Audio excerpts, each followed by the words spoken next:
ناظرین،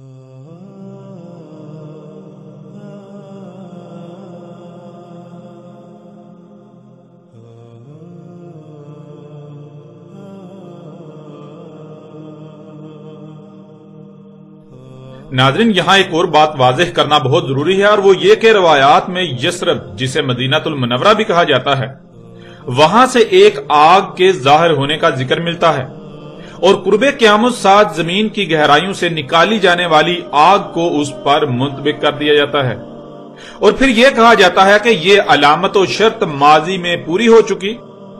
ناظرین، اس کی حقیقت کیا ہے؟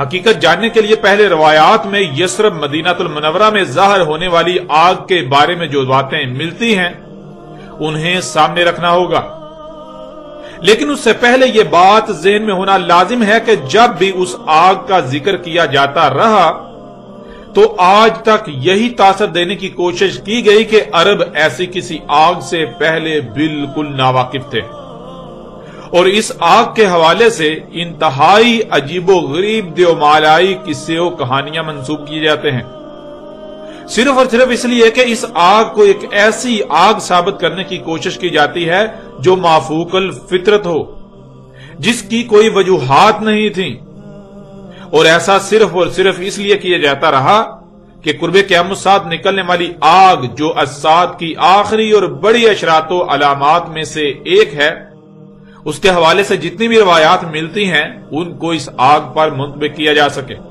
اور یوں لوگ الساعۃ کی تمام علامات و اشراط کو مافوق الفطرت اور دیومالائی قصے و کہانیاں سمجھتے رہیں جن کا حقیقت کے ساتھ کوئی تعلق نہیں۔ حالانکہ ناظرین، حقیقت تو یہ ہے کہ اس آگ کے ظہور سے پہلے بھی عرب اس آگ سے بخوبی واقف تھے جسے الحجاز سے نکلنا تھا، جس کے بارے میں رسول اللہ علیہ السلام نے کہا تھا کہ یہاں ایک آگ کا سیلاب قید ہے جو عنقریب نکلے گا۔ عرب اس آگ سے بخوبی اس لیے واقف تھے کیونکہ عرب میں پہلے بھی کئی بار اسی آگ کا ظہور ہو چکا تھا، وہ پہلے بھی کئی بار اس آگ کو دیکھ چکے تھے۔ اب آتے ہیں اس آگ کی طرف کہ وہ آگ کیا تھی، کہاں سے آئی اور اس کی وجوہات کیا تھی۔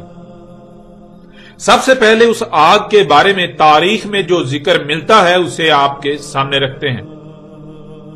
مختلف تاریخی روایات میں ابو شامہ سے منقول ہے، وہ کہتے ہیں کہ بدھ کی رات 3 جمادی الاخرہ یعنی جمادی الثانی 654 ہجری کو مدینہ النبوی سے ایک ایسی انتہائی اونچی، بیانک، زوردار اور گرجدار آواز سنائی دی جو اس سے پہلے تک سنائی دی جانے والی آوازوں میں ایسی ہی حیثیت رکھتی تھی جیسے جسم میں ہڈی کی حیثیت و اہمیت ہوتی ہے۔ پھر ایسا زلزلہ آیا کہ اس سے پہلے آنے والے زلزلوں میں اس کی اہمیت و حیثیت ایسی ہی تھی جیسے جسم میں ہڈی کی حیثیت و اہمیت ہوتی ہے، یعنی جیسے جسم سے تمام کی تمام ہڈی نکال دینے سے جسم کی حیثیت و اہمیت رہ جاتی ہے، بالکل ایسے ہی اگر اس زلزلے کو نکال دیا جائے تو پیچھے زلزلوں کی حیثیت و اہمیت بالکل ایسی ہی رہ جاتی ہے۔ یعنی انتہائی تیز بھیانک زلزلہ آیا، زمین پھٹ کر اس میں گڑے پڑ گئے، دیواروں، چھتوں، لکڑیوں اور دروازوں کو ہلا کر رکھ دیا، اور یہ سلسلہ مسلسل اس مہینے کی 5 تاریخ جمعہ تک جاری رہا۔ یعنی 3 دن مسلسل زوردار گرجدار آوازیں آتی رہیں، جس سے 3 دن مسلسل شدید زلزلہ آیا رہا، زمین پھٹتی رہی اور در و دیوار ہلتے رہے۔ پھر اس آگ کے بارے میں کہا گیا کہ اس میں بہت زیادہ شعلے تھے، جن میں 3 تو بلند و بانگ میناروں کی طرح تھے۔ اس کے علاوہ مزید اس آگ کے حوالے سے ملتا ہے کہ وہ آگ کا ایک سمندر تھا جو دریا کی طرح بہتی تھی۔ اس آگ میں بجلی کے کڑکنے جیسی کڑک تھی۔ وہ آگ پہاڑوں اور پتھروں کو کھا جاتی تھی، یعنی پہاڑوں اور پتھروں وغیرہ کو، جو پہاڑ اور پتھر وغیرہ اس کی زد میں آتے یا تو وہ آگ کے نیچے دب جاتے یا پھر وہ پگھل کر وہی آگ بن جاتے، وہ آگ انہیں پگھلا دیتی۔ وہ آگ کا دریا بہتا بہتا مدینہ کی مشرقی جانب آ گیا، جس سے عراق کی طرف آنے جانے والے رستے بند ہو گئے، یعنی وہ رستے اس آگ کے دریا کی لپیٹ میں آ گئے۔ پھر اس طرح کچھ تاریخی آثار میں یوں مذکور ہے کہ سنائی دی جانے والی آواز بالکل ایسی ہی آواز تھی جیسے زوردار بادل گرجتے ہیں، پھر شدید زلزلہ آیا جو 3 دن تک مسلسل جاری رہا، یعنی وقفے وقفے سے آوازیں سنائی دیتی رہیں گرجدار، اور وقفے وقفے سے 3 دن تک مسلسل زلزلہ آتا رہا۔ زمین پھٹی اور اس میں سے آگ کا بہتا ہوا سمندر نمودار ہوا، جو بہتا ہوا مدینے کی حدود تک آ پہنچا۔ مدینہ کی حدود پر ایک بہت بڑا پتھر یعنی پہاڑی تھی، اس آگ نے اس پتھر یعنی اس پہاڑی کی اس سمت کو جلا کر کوئلے کی طرح کالا کر دیا جو مدینے کی متضاد سمت تھی، اور اس کا جو رخ مدینے کی طرف تھا اسے کچھ بھی نہ ہوا اور وہ آگ وہیں ٹھنڈی پڑ گئی۔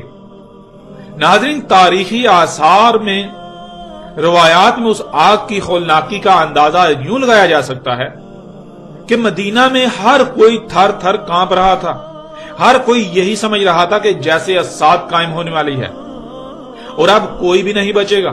تمام کے تمام اہل مدینہ محمد رسول اللہ علیہ السلام کی قبر کے گرد جمع ہو کر گڑ گڑاتے رہے، ہر کوئی چیخو پکار کر رہا تھا، ہر کوئی توبہ کر رہا تھا۔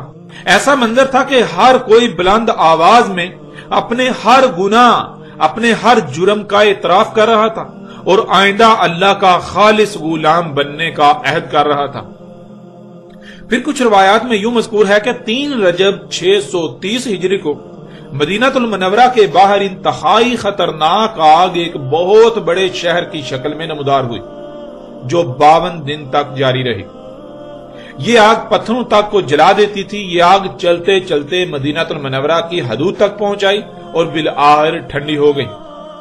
اس آگ کے بارے میں بھی بالکل وہی علامات بیان کی گئیں جو پیچھے بیان کردہ آگ کے بارے میں بیان کی گئیں، یعنی اچانک زوردار گرجدار آواز کا سنائی دینا، پھر شدید زلزلے کا آنا یعنی شدید زلزلوں کا آنا، اور آگ کا دریا نمودار ہونا۔ پھر کچھ روایات میں یہ بات بھی ملتی ہے کہ مدینہ المنورہ سے باہر پہاڑی گھاٹیوں میں اچانک ایک آگ نمودار ہوئی جس سے 3 دن مدینہ مسلسل زلزلے سے لرزتا رہا۔ ہر کوئی شدید خوف کا شکار تھا، یوں لگ رہا تھا کہ اسات قائم ہونے والی ہے اور اب کوئی بھی نہیں بچے گا۔ وہ آگ دریا کی طرح بہتی تھی، کئی دن تک مسلسل بہتی رہی اور بالآخر ٹھنڈی ہو گئی۔ اس طرح ناظرین، روایات میں عمر فاروق رضی اللہ تعالیٰ عنہ کے دور حکومت کا واقعہ بھی ملتا ہے کہ عمر فاروق رضی اللہ تعالیٰ عنہ کے دور حکومت میں مدینہ کے قریب ایک کنویں سے دخان یعنی گیس نکلتی رہی، دھواں اٹھتا رہا۔ پھر ایک دن اچانک زوردار گرجدار آواز سنائی دی جس سے مدینے میں زلزلہ آیا اور وہاں سے آگ نکلی جو مدینہ کی متضاد سمت میں بہتی رہی اور پھر بعد میں ٹھنڈی پڑ گئی۔ یہاں ناظرین یہ بات واضح ہے کہ عمر بن خطاب رضی اللہ تعالیٰ عنہ کے دور حکومت میں نکلنے والی آگ اور زلزلہ، یہ دونوں واقعات بیک وقت رونما ہوئے، مگر انہیں 2 مختلف واقعات بنا دیا جاتا ہے۔ حالانکہ حقیقت یہ ہے کہ 2 مختلف واقعات نہیں ہیں، یہ ایک ہی واقعہ تھا۔ پھر روایات میں یہ بات بھی ملتی ہے کہ عین اسی مقام سے عثمان رضی اللہ تعالیٰ عنہ کے دور حکومت میں بھی دھواں نکلتا رہا۔ اس طرح کچھ روایات میں یہ بات بھی ملتی ہے کہ مدینہ کی مشرقی جانب پہاڑی وادیوں میں ایک آگ نمودار ہوئی، کچھ دن بعد وہ آگ اس جانب ٹھنڈی پڑ گئی، پھر مدینہ کے شمال کی جانب نمودار ہوئی، پھر وہاں کافی دن رہی، اس کے بعد وہاں بھی ٹھنڈی پڑ گئی، اور ان دونوں مقامات سے ظاہر ہونے والی آگ کی بھی وہی علامات بیان کی جاتی ہیں جو پیچھے بیان کی جا چکی ہیں۔ پھر ناظرین ایک ایسی آگ کے ظہور کا بھی ذکر ملتا ہے جو کہ مکہ سے بھی دیکھی گئی، یعنی ایک ایسی آگ بھی ظاہر ہوئی جسے اہل مکہ نے بھی دیکھا، اور وہ آگ بھی بالکل انہی خصوصیات و علامات کی حامل تھی جو یثرب یعنی مدینہ المنورہ کی گھاٹیوں سے ظاہر ہوتی رہی۔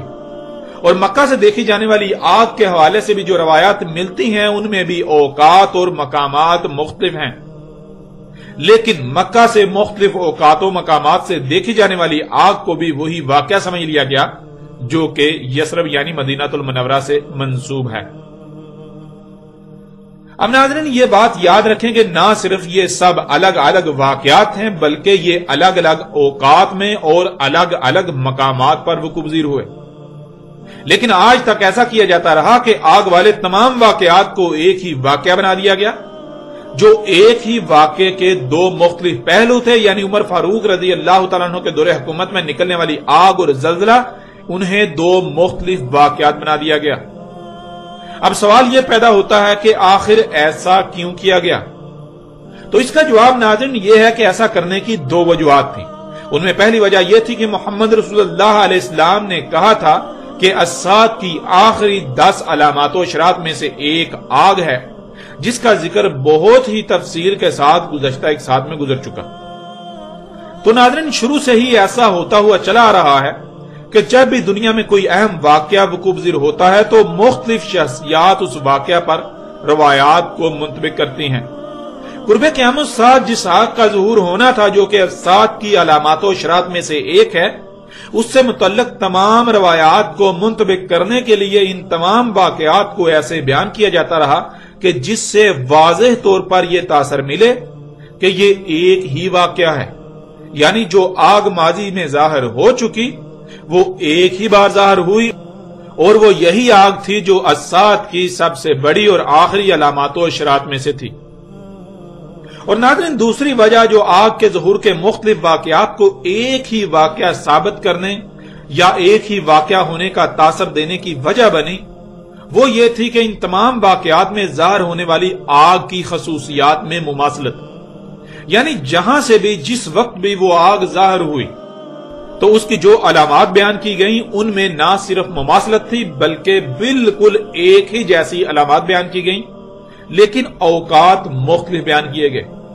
یوں مفسرین اور دانشور حضرات نے یہ سمجھا کہ آگ ایک ہی ہے، ایک ہی واقعہ ہے، ایک ہی آگ کا ذکر کیا جا رہا ہے، اور مختلف اوقات کا ذکر یا تو مورخین کی غلطی ہے یا پھر مختلف راویوں کے ہونے کی وجہ سے اوقات میں رد و بدل ہو گئی۔ یوں اوقات اور مقامات کو غلطی سمجھ کر نظر انداز کر دیا گیا اور ان تمام واقعات کو ایک ہی واقعہ بنا دیا گیا یا پھر ایک ہی واقعہ ہونے کا تاثر دیا گیا، جس سے ان روایات کو اس پر منطبق کرنا آسان ہو گیا جن میں محمد رسول اللہ علیہ السلام نے قرب قیامت الساعۃ نکلنے والی آگ کا ذکر کیا تھا، جو کہ الساعۃ کی سب سے آخری اور بڑی علامات و اشراط میں سے ایک تھی۔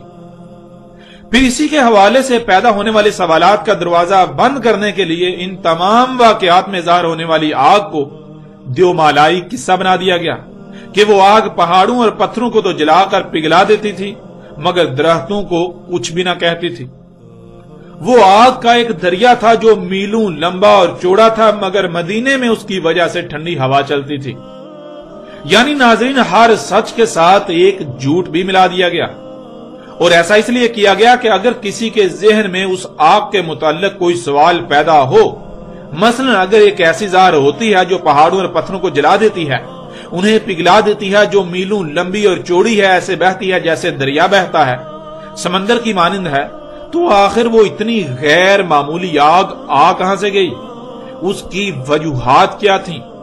یوں ایسے تمام سوالات کا دروازہ بند کرنے کے لیے ہر سچ کے ساتھ ایک جھوٹ ملا کر اسے دیومالائی کہانی بنا دیا گیا تاکہ کسی کے ذہن میں کوئی سوال پیدا ہی نہ ہو۔ ماننے والے آنکھیں بند کر کے اسے سچ مان لیں اور جو غور و فکر کرنے والے ہیں ظاہر ہے وہ تو سوالات اٹھائیں گے اور پھر ان سوالات کا جواب تو ہوگا ہی نہیں۔ یوں اسے دیومالائی قصہ بنانے سے یہ ہوگا کہ تحقیقی ذہن جو غور و فکر کرنے والے لوگ ہیں وہ اس پر توجہ دینے کی بجائے اسے دیومالائی قصہ سمجھ کر نظر انداز کر دیں گے، یوں اس پر کسی قسم کا کوئی سوال نہیں اٹھے گا۔ اب آتے ہیں ناظرین حقیقت کی طرف کہ آیا حقیقت کیا ہے۔ ناظرین حقیقت تو یہ ہے کہ محمد رسول اللہ علیہ السلام نے دو طرح کی آگ کے ظہور کا ذکر کیا تھا، ایک وہ آگ جو بعد میں الحجاز سے مختلف اوقات اور مختلف مقامات سے ظاہر ہوتی رہی، اور دوسری وہ آگ جو اشراط الساعۃ کی سب سے بڑی اور آخری علامات و اشراط میں سے ایک تھی۔ محمد رسول اللہ علیہ السلام نے جب بھی الحجاز سے آگ کے نکلنے کا ذکر کیا تو ایسے الفاظ استعمال کیے جو دونوں طرح کی آگ اور اوقات کا احاطہ کرتے ہیں، لیکن اس کے برعکس الحجاز کے علاوہ باقی خطوں سے نکلنے والی آگ کو بالکل مختلف اور منفرد انداز میں بیان کیا کہ جس سے کسی کو بھی کوئی شک و شبہ نہ رہے کہ یہ اس آگ کا ذکر کیا جا رہا ہے جو نہ صرف علامات و اشراط میں سے ایک ہے بلکہ وہ زمانے کے آخر میں جا کر ظہور پذیر ہوگی۔